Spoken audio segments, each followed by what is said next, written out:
everybody, back again with another video. Hope you're doing well. Hope your life's going well. Hope this week has gone well for you, and I hope that today has gone well for you. Today is Friday, July the 12th, 2024. It's about 6 o'clock p.m. Central Standard Time, and I hope you all are having a great week. I hope it's been a productive week for you and a non-stressful week for you. As for me, I'll be honest, I'm not really doing too good, and I'll explain why. So, as you can see, the background is different. The reason why the background is different is because I am actually in a hotel because my apartment does not have electricity. I'm sure you all heard about the hurricane that hit Texas Monday morning, this past Monday morning, and I was affected. My power, it went out Monday morning, 8:30 a.m., and it hasn't been back on ever since. And so, finally, earlier today, I decided that, you know what, I'm going to look for a hotel, and I ended up finding one. It's a pretty far drive, but hey, I needed some relief. I needed some AC. It's been rough because, you know, I've been trying to sleep, you know, when it's real like hot and everything inside of my apartment. And that wasn't gonna work. Like okay, Monday night into Tuesday morning, I slept in my apartment. It was pretty difficult to sleep, but I did get some sleep. Went to work on Tuesday. Tuesday night into Wednesday, I slept in my apartment. That was still pretty rough. You know, I was just having a hard time with it. You know, with it being so like hot inside of my apartment and stuffy. That's the biggest thing. It's like stuffy. Like you just feel like because there's nowhere for the hot air to go, it's just sitting there, and you're sitting in that hot air and you're trying to sleep in it, and it just makes it difficult. And so Wednesday into Thursday, I slept in my car. It was a tad bit better, but still, it's not the easiest thing to do. Thursday into Friday, once again, slept in my car, and this morning the fatigue pretty much caught up to me, and I had to call into work because I was just like, man, I'm so tired, yeah, 4 days I haven't really been able to really sleep well, and so yeah, I ended up having to just find a hotel.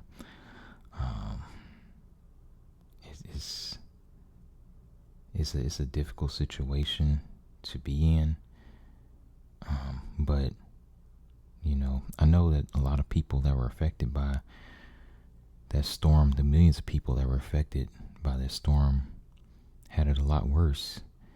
And so,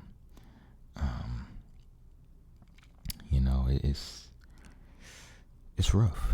It's rough, but thankfully I'm in AC right now. Hey, but that's kind of why I haven't really been on here lately. But I'm good now. But I just want y'all to know that. And the biggest thing that people are talking about with this storm is how the Houston area was not really prepared for this storm. They did not think that it was going to bring as many outages as it did.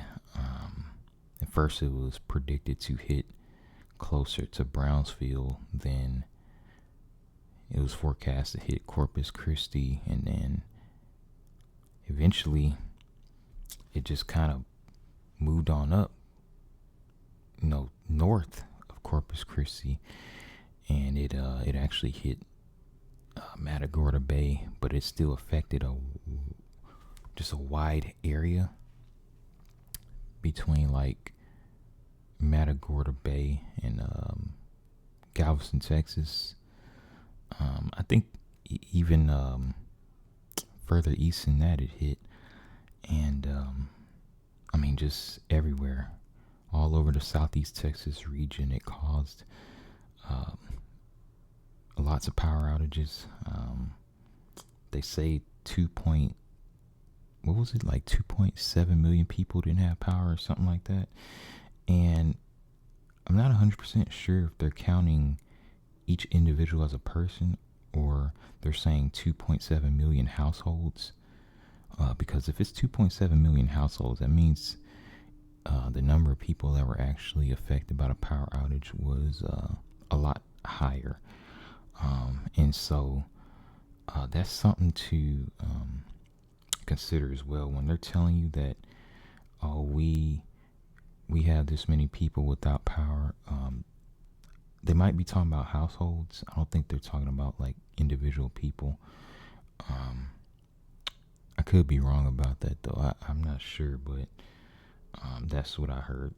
But yeah, it in terms of storms, it was a weak category 1, so it really wasn't that bad in terms of wind damage, but it knocked out so many millions of people's power, right? And so, people have been getting on Centerpoint Energy for not being prepared and everything. The whole Texas electrical grid is a problem here, right? I think back to the freeze of 2021 that Texas had, and millions of people were without power then. And the thing about it is Texas has its own electrical grid. It's not like the rest of the United States. Like Texas, they, for whatever reason, want to remain like they want to remain on their own like electrical grid, and so their grid has shown time and time again that it's weak. It's a weak grid. Their grid is it's failed multiple times, right? It won't last. Like, I think about, okay, if this was a stronger hurricane, say a category 3 or 4, man, do you know how many millions of Texans would be just it would mess up so many people, because you'd have so many more power outages, so many more millions of people without power, and then you would have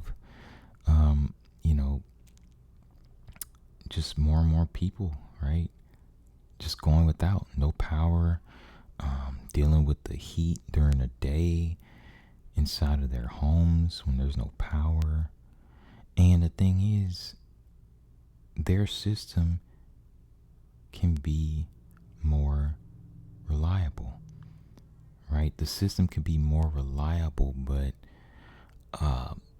the thing about Centerpoint Energy that you have to realize is that they are a company that's in the business of making money, right? And so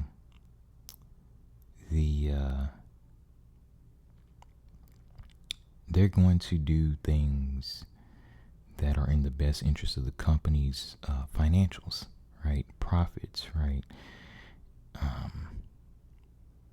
The people, right? And this goes with any company. A lot of times, profit is going to be, it's going to come first before the needs of the people, and I just kind of have to look at it that way. It's unfortunate, but yeah. This hotel, look, it has like the old school like telephone, like hello. uh, it has an old school telephone. Sorry, I got distracted. Yeah, but look, this. When's the last time y'all have ever seen a telephone like this, y'all? Old school, old school. Yeah, it's interesting.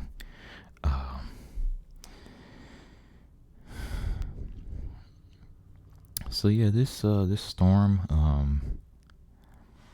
it, I don't know. It's kind of been having me thinking about moving. I don't know if I'll move out of Texas completely, but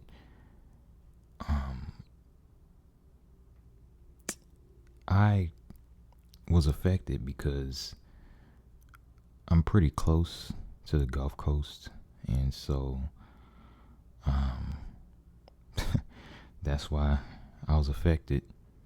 Because any hurricane that comes through is gonna hit anywhere between Brownsville, Corpus Christi, Houston, Beaumont, Lake Charles, right? Anywhere along that Gulf Coast region, New Orleans, Gulfport, Mississippi, Baton Rouge, and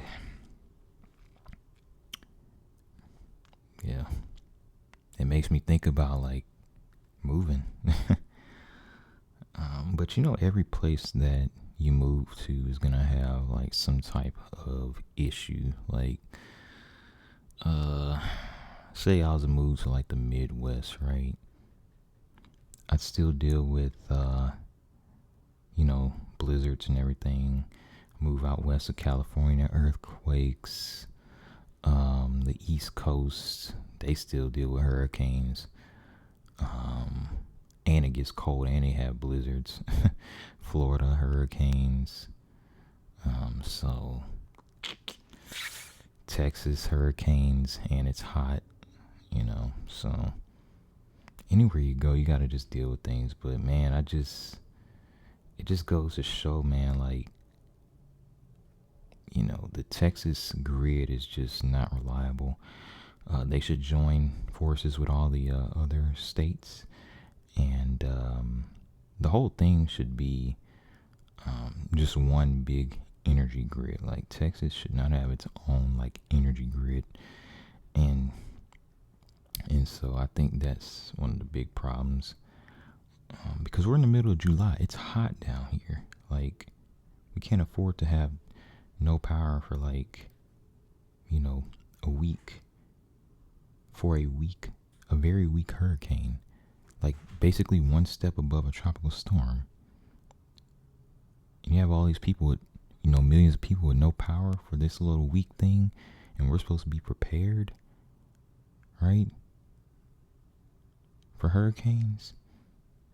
It's crazy. But yeah, that's what's been going on with me. Probably be here a couple of days, and then hopefully my power's back on. But yeah, man, I've just been thinking about moving.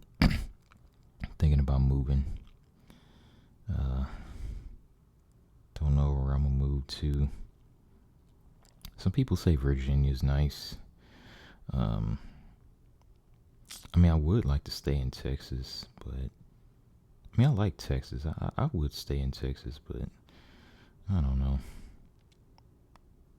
Texas has its own problems. I like Texas, but it has a lot of problems. Oklahoma's cool. Maybe Illinois, Chicago. I don't know. To be real honest, like I said in previous videos, I do kind of want to move out the country because with all this inflation and stuff, I don't think this country is gonna last another 20 to 30 years, in my opinion. I'm just being real with y'all. You look at where things are headed. You look at our presidential candidates. I actually have this TV running here. I don't even know why I turned it on, but I have it on CNN, and they were showing the Joe Biden rally, and they were showing how many people they just were. Man, they were just so excited to see Joe Biden, even though he hasn't really done anything to help anybody. He's too old to be running. He needs to step down and let somebody that is younger and more energetic run. Right? It's crazy. But anyway, y'all. Sorry about the different background.